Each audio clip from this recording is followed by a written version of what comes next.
Australia has such a weird relationship with Asia because we're in it. But really pretend like we're not. If you look at a map, you're like, Australia is in Asia for sure, but then you ask an Australian and we're like, no, we're actually part of Southern Europe. You know, very, very southern. Remarkably Southern Europe. That's where we are. You just go down south from Italy, keep going, and you'll find us. Why else would we compete in the Eurovision Song Contest? You know, we're a lovely European nation. Yeah, good luck, Bulgaria, our neighbours, you know. We're in Asia. That's where we are. We're an Asian country, but we're like, no, we're part of the continent of Oceania. Oh, that sounds real. Oceania, named after an ocean, famously the opposite of continents. The ocean rhymes with Narnia. Fucking legit, isn't it? But that's how we think. We don't think we're part of Asia. Australia has the weirdest relationship with Asian people. I'm excited for the day when Australia can put an Asian person on TV without making them cook something. That is going to be such a good day, you know, when they can just be there being a person. Penny Wong's a senator. She's in charge of foreign policy. She does an announcement. They send her up holding a wok just in case. Everyone at home watching is like, this episode of MasterChef is shit. Like... It annoys me because I fuck with Asians. I do. I got in there early too. I'm talking pre-bubble tea. You guys didn't even know. In 2004, I was chewing a drink. You didn't know you could do that. I did. That was my group at high school, year 11 and 12. I hung out with the Asian kids, and not like the regular Asian kids, like the shifty Asian kids, you know? You know the shifty Asian kids, the one who'd smoke at lunchtime? Right, those guys? Because they could. They go to the 7-Eleven, the guy's like, how old are you? 32. Great. You know, that was my group at school. That's who we hung out with. Like, these guys were proper Asian too. Like, the names were like John, Will, Tim, like Asian, you know? I know that generally white dudes wait till their mid-60s to get into Asians, but I got in there early. You know, that's all I'm saying.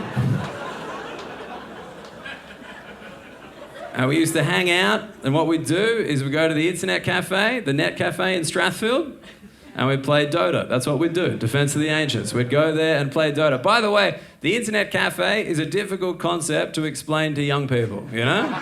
Anyone who can still stay in a hostel has no idea what the internet cafe is. They're like, the internet, you mean the thing that's everywhere? And it's like, no. Back in the day, we used to have to go to a building and rent it by the hour. That's what the internet was. And it was a weird experience because you'd be browsing just next to another person browsing, you know? Like, you'd be in there playing Defense of the Ancients, they'd be in there masturbating to pornography. Like, pretty extreme pornography, and you couldn't get mad because the guy had his sunglasses on. That was incognito mode at the time. That's the best we had back then. By the way, the early 2000s is when homeless people missed their moment. That's when they should have become Wi-Fi hotspots. That was the plan. Think about it, scattered evenly throughout the CBD.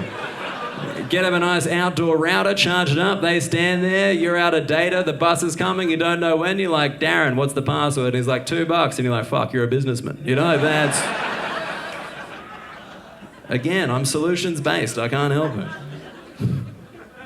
But no, that was my group in high school, the shifty Asian kids. And yeah, one day we were at the internet cafe. My mate Will comes up to me and he's like, all right, Dan, we got to get out of here. And I was like, what are you talking about? I got 14 minutes left. And he's like, no, we're going now because we're all going to go watch a gang fight. And I don't know if you guys have realised by hanging out with me yet, I don't want to. I'm very happy to wait for the Vice documentary. That's as near as I want to be to gangs. Like, that's good for me. But I was 17, so I was trying to be cool. So I was like, fuck yeah, dude, let's go. And so we left the net cafe. Me and my Asian mates joined up with a group of like 30 Koreans. And we just started walking through the streets of Strathfield looking for the other gang. It was like the afternoon, I think like kind of 3 p.m. It was still like sunny, and it's just me, 40 Koreans. Can't wait to find them. And after a while, I was like, man, I really hope I'm not the other gang. You know, like that would be bad. I am significantly outnumbered at this point. And then after a while, this guy who was kind of at the front, like leading the way, like he starts walking back towards me real quick, and I was like, oh no. And he starts talking to Will in Korean, and then Will turns to me and he's like, all right, Dan, you gotta get out of here. And I was like, what? Why? And he's like, oh, he says you can't be here because white people called the police. Which might sound like a harmful stereotype, but I think that's pretty fucking spot on, to be fair. Like, why wouldn't I call the police? They're there to protect me.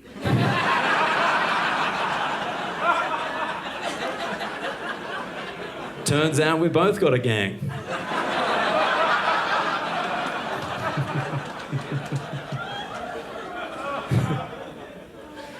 But I was 17 when that happened. That was the first time I'd ever been treated differently because of my race. And obviously for anyone here who's not white, they're like, cool story, bro. But it's happened to me 2 more times and you're going to hear about both. So, the second time was also hanging out with the Asian boys from school. We went to karaoke one night, like booth karaoke. And it was me, it was them, and like some other people I didn't know, all Asian, right? And I was sitting there on my own, and this guy I didn't know walked over to me and he's like, hey man, do you realize you're the only white person here? And I was like, yeah. And he's like, okay. Walked away. That was it. That was the only thing he said to me all night. I was like, weird interaction, but sure.